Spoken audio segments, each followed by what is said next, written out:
الرحمن الرحيم يا أيها الذين آمنوا اتقوا الله حق تقاته ولا تموتن إلا وأنتم مسلمون يا أيها الناس اتقوا ربكم الذي خلقكم من نفس واحدة وخلق منها زوجها وبث منهما رجالا كثيرا ونساء واتقوا الله الذي تساءلون به والأرحام إن الله كان عليكم رقيبا يا أيها الذين آمنوا اتقوا الله وقولوا قولا سديدا يصلح لكم أعمالكم ويغفر لكم ذنوبكم ومن يطع الله ورسوله فقد فاز فوزا عظيما أما بعد فإن أصدق الحديث كتاب الله وخير الهدي هدي محمد صلى الله عليه وسلم وشر الأمور محدثاتها وكل محدثة بدعة وكل بدعة ضلالة وكل ضلالة في النار وقال تعالى في كلامه المجيد وحل الله البيع وحرم الربا رب اشرح لي صدري ويسر لي امري واحلل عقدة من لساني يفقهوا قولي. یقیناً سب طرح کی تعریف صرف اللہ وحدہ لا شریک کے لیے، درود اور سلام آخری نبی محمد صلی اللہ علیہ وسلم پر۔ میرے بھائیوں، آج کے خطبے میں انشاءاللہ ہم سود جو دین اسلام میں حرام ہے وہ کیا ہے، اس کے تعلق سے ہمیں قرآن و حدیث میں کیا باتیں ملتی ہیں، سود کی جدید ماڈرن شکلیں کیا ہے، سود سے ہم سب کیسے بچ کے اپنی زندگی گزار سکتے ہیں، یہ سب باتیں انشاءاللہ آج کے خطبے میں ہم دیکھیں گے۔ سود ہے کیا؟ عربی میں سے ربا کہتے ہیں۔ ربا کا مطلب، ربا کے اندر دو چیزیں آتی ہیں حقیقت میں، ربا الفضل اور ربا النسیہ۔ ربا الفضل کا مطلب کیا؟ اضافے والا ربا، یعنی کہ مثال کے طور پر ایک شخص دوسرے سے 1 لاکھ روپے لیتا ہے، اب سامنے والا کہتا ہے واپس دو گے تو 1,10,000 دینا، تو جو بڑھا کر دیے 10,000 یہ ہے ربا، ربا الفضل یعنی اضافے والا ربا۔ ایک دوسری قسم بھی ربا کی ہے جو بہت سے لوگوں کو نہیں پتا ہے، جس کا مطلب ہے، جس کا نام ہے ربا النسیہ، کیونکہ صحیح مسلم میں حدیث ہے، پیارے نبی محمد صلی اللہ علیہ وسلم نے فرمایا انما الربا فی النسیہ، کہ تاخیر میں بھی سود ہے۔ یہ تاخیر والا سود کیا ہے یہ ہم بعد میں دیکھیں گے انشاءاللہ۔ آئیے ہم پہلی قسم سے شروع کرتے ہیں، ربا الفضل۔ میرے بھائیوں، سود کے تعلق سے پہلے عام کچھ ہم باتیں دیکھ لیتے ہیں۔ اتنی سخت وعیدیں ہیں، اتنی سخت وارننگز ہیں قرآن حدیث میں کہ آپ خود دیکھو گے کہ کتنا بڑا گناہ ہے سود۔ آپ اس بات سے سمجھ سکتے ہو کہ نبی صلی اللہ علیہ وسلم نے فرمایا، صحیح بخاری میں حدیث ہے، اجتنبوا السبع الموبقات، 7 ہلاک کرنے والے گناہوں سے بچو، 7 ایک دم ہلاک کرنے والے گناہ ہیں، ان سے بچو، اور اس میں سے چوتھے نمبر پر ہے سود، ربا۔ اللہ تعالیٰ نے قرآن میں فرمایا سورہ بقرہ کی آیت نمبر 278 میں کہ یا ایھا الذین آمنوا، اے ایمان والو، ذروا ما بقی من الربا ان کنتم مؤمنین، چھوڑ دو سود کا معاملہ، سود کا لین دین، اگر سچ مچ مومن ہو تو، ان کنتم مؤمنین، فإن لم تفعلوا، اگر ایسا نہیں کرو گے، یعنی سود کا لین دین اگر نہیں چھوڑو گے، فأذنوا بحرب من اللہ ورسولہ، تو اللہ اور اس کے رسول کی طرف سے جنگ کا اعلان سن لو۔ مطلب اتنے سخت الفاظ کے جنگ کا اعلان اللہ اور اس کے رسول کی طرف سے، کس کے لیے؟ سود کے لیے۔ اور سود میں کیا کیا چیزیں ہیں آپ خود دیکھو گے، صحیح بخاری کی حدیث ہے، لعن رسول اللہ صلی اللہ علیہ وسلم، نبی صلی اللہ علیہ وسلم نے لعنت کی، آکل ربا و موکلہ، سود کھانے والے پر لعنت کی، سود کھلانے والے پر لعنت کی، وکاتبہ، سود کی انٹری کرنے والے پر، وشاہدین، اور دونوں گواہوں پر، قال ہم سواء، کہا یہ سب کے سب برابر ہے۔ مطلب کیا کہ سود دینے والا، لینے والا، اس کی انٹری کرنے والا، اس کا کاغذات، اس کا کانٹریکٹ وغیرہ بنانے والا، اور دونوں جو گواہ ہوتے ہیں اس پر، یہ سب کے سب برابر ہیں، نبی صلی اللہ علیہ وسلم نے کہا، اور سب کے سب پر لعنت کی۔ آپ دیکھو گے حدیث مستدرک حاکم میں ہے، اللہ کے رسول محمد صلی اللہ علیہ وسلم نے فرمایا الربا 73 بابا، سود کے 73 دروازے ہیں، ایسروہا، سب سے کم درجے کا دروازہ ایسا ہے، مثل ان ینکح الرجل امہ، جیسے کہ کوئی شخص اللہ کی پناہ اپنی والدہ کے ساتھ بدفعلی کرے، یعنی سود کے 73 درجے ہیں، سب سے کم درجہ ایسا ہے۔ تو یعنی آپ خود سوچو کہ آگے کے درجے کتنے بڑے، کتنے خطرناک گناہ ہیں۔ اور اللہ کے رسول صلی اللہ علیہ وسلم نے فرمایا، تب امام طبرانی نے اس حدیث کو جمع کیا ہے معجم الکبیر میں، حدیث صحیح سند سے، سلسلہ حدیث صحیحہ، صحیح الجامع میں تحقیق ہے، حدیث صحیح سند سے ہے نبی صلی اللہ علیہ وسلم نے فرمایا اذا ظہر الزنا والربا فی قریۃ فقد حلوا بانفسهم عذاب اللہ. جب زنا اور ربا کسی قریے میں عام ہو جائے تو وہ لوگ اللہ کے عذاب کو اپنے لیے حلال کر دیتے ہیں. مطلب اللہ کا عذاب ان پر کبھی بھی آ سکتا ہے. اور اللہ کے رسول صلی اللہ علیہ وسلم نے فرمایا, مسند احمد میں حدیث صحیح سند سے ہے, درہم الربا یاکلہ الرجل وهو یعلم اشد من 36 زنیا. ایک درہم سود کا کوئی جانتے بوجھتے ہوئے کھا لے 36 بار زنا کرنے سے بڑا گناہ ہے. 36 بار زنا سے بڑا گناہ ہے, اللہ کی پناہ. مطلب سود کو کتنا خطرناک گناہ ہے اللہ تعالیٰ نے ہمیں بتایا. دیکھیے کیا ہوتا ہے, کتنی چیزیں ہیں جو انسانوں کو نہیں پتا ہوتی. اللہ تعالیٰ انسانوں کا خالق ہے, مالک ہے, بنانے والا ہے, علم والا ہے, ہر چیز کی خبر ہے اللہ کے پاس. اللہ ہر چیز جانتا ہے, حکمت والا ہے. جب اللہ تعالیٰ نے ہمیں بتایا کہ یہ چیز تمہارے لیے بری ہے تو ہم اپنے ایمان کی بنیاد پر اس چیز سے دور رہتے ہیں. کیوں؟ اس وجہ سے کہ ہمارا مالک جانتا ہے, وہ بہتر جانتا ہے. جب وہ ہمیں کہہ رہا ہے یہ مت کرو, اس میں ہمارے ہی بھلے کے لیے. اللہ کو نہیں چاہیے کچھ. اللہ تعالیٰ غنی العالمین, عالمین سے غنی ہے, ہم ہیں جو محتاج ہیں. وہ جو بھی بتاتا ہے وہ ہمارے بھلے کے لیے بتاتا ہے. یہ بنیادی بات ہے. کتنی چیزیں ہیں نہیں پتا تھی انسانوں کو نہیں پتا تھی پہلے. جیسے خنزیر کا گوشت ہے, پگ کا گوشت ہم لوگ نہیں کھاتے. چکن کھاتے ہیں, مٹن کھاتے ہیں, مچھلی کھاتے ہیں, خنزیر کا گوشت نہیں کھاتے. حرام ہے ہمارے لیے, سختی سے حرام ہے. مغربی ممالک میں یا عیسائیوں میں وہ لوگ ابھی تک کھاتے ہیں. لیکن آج یہ چیز ثابت شدہ ہے, پوری تحقیق ہے, ریسرچ ہے. امریکہ سے ایک رپورٹ چھپی ہے جس کا نام ہے دا جینیسس ڈائٹ. اس کے اندر ڈاکٹر نے 200 بیماریوں کی لسٹ دی ہے کہ جو خنزیر کا گوشت کھانے سے ہوتی ہے, اور 30 کے قریب ورمز, الگ الگ ورمز اور کیڑے ہوتے ہیں خنزیر کا گوشت کھانے سے. آپ تو بچ گئے نا, وہ ساری بیماریوں سے بچ گئے. کیوں؟ کیونکہ ہمارا ایمان اللہ پر ہے. اللہ ہر چیز جانتا ہے. شراب سے کتنی ساری بیماریاں ہوتی ہیں, پوری لمبی لسٹ ہے آج بھی. لیکن بہت سارے لوگ شراب سے باز نہیں آ رہے, حالانکہ باتیں آج اوپن ہے کہ یہ سلو پوائزن ہے, زہر ہے, پھر بھی نہیں لوگ باز آتے ہیں. ہم تو بچ گئے کیونکہ ہمیں کیا سکھایا نبی صلی اللہ علیہ وسلم نے, ما اسکر کثیرہ فقلیلہ حرام. جو زیادہ پی کے نشہ ہوتا ہے وہ تھوڑا بھی پینا حرام ہے. یعنی زیادہ پی کے بھی نشہ ہوتا ہے, وہ تھوڑا بھی پینا حرام ہے. ہم تو بچ گئے.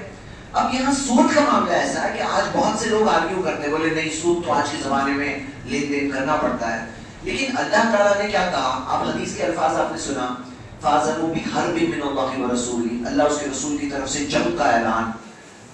73 درجے, اس میں سب سے کم درجہ جیسے سود کا, جیسے کہ کوئی شخص اللہ کی پناہ اپنی ماں کے ساتھ بدفعلی کرے. 36 بار زنا کرنے سے بڑا گناہ ہے کہ ایک درہم سود کا کھا لے. یعنی کتنے خطرناک, یعنی 7 ہلاک کرنے والے گناہوں میں سے ایک. اب یہاں ایمان کا تقاضا ہے. اگر آپ دیکھو گے دنیاوی اعتبار سے, اگر ہم دیکھتے ہیں اور دنیا کا کوئی بھی انسان اگر صرف کھلے ذہن سے سوچے اس کو بات ہماری سمجھ میں آئے گی. دیکھیے دنیا میں آپ دیکھو گے 2 ٹائپ کے لوگ ہیں, جن کے پاس مال ہے اور ایسے لوگ جن کے پاس نہیں ہے. اور دونوں میں کتنا بڑا گیپ ہے کہ آپ دیکھو گے کہ دنیا کے ٹاپ 10% لوگ جو ہے ان کے ہاتھ میں, یو این کی رپورٹ ہے, 84% پراپرٹی ہے دنیا کی. 84% پراپرٹی صرف 10% کے ہاتھ میں ہے. اور جو نیچے کے سب سے آدھی دنیا ہے, 50% دنیا, یعنی جو سب سے غریب آدھی دنیا, ان کے پاس دنیا کی 1% پراپرٹی ہے. 1% راؤنڈ فگر کے لیے بنا رہا ہے, نہیں تو وہ بھی نہیں آتا. تو ہم کیا دیکھتے ہیں کہ غریب اور امیر میں بہت بڑا فاصلہ ہے.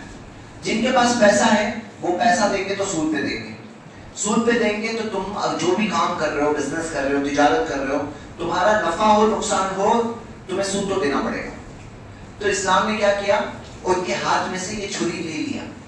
یہ سود کی جو چھری ہے یہ لے لیا ان کے ہاتھ سے. اب کیا کہا, اب ان کے پاس پیسہ تو ہے, لگانا تو پڑے گا, پیسے رکھے تو نہیں رہیں گے. اب وہ لگائیں گے تو سود پہ تو نہیں دے سکتے. اب کیا کرنا ہوگا, اب پروفٹ لاس شیئرنگ پہ دیں گے. پروفٹ لاس شیئرنگ میں جب دیں گے تو پھر کیا ہوگا, اب رسک جو ہوتا ہے, یعنی کہ جو خطرہ ہوتا ہے, نقصان کے خط کا خطرہ, اب دونوں میں بڑھ گیا. ایک ہوتا ہے جو تجارت کر رہا ہے, ایک ہوتا ہے جو پیسے لگا رہا ہے. پیسے لگانے والا سود پہ تو نہیں لگا سکتا, سود حرام ہے. اب کیا کر سکتا ہے وہ, اب اس کو کچھ پیسے جو لگانے ہیں تو کیسے لگائے گا کہ نفع نقصان شیئرنگ میں لگائے گا.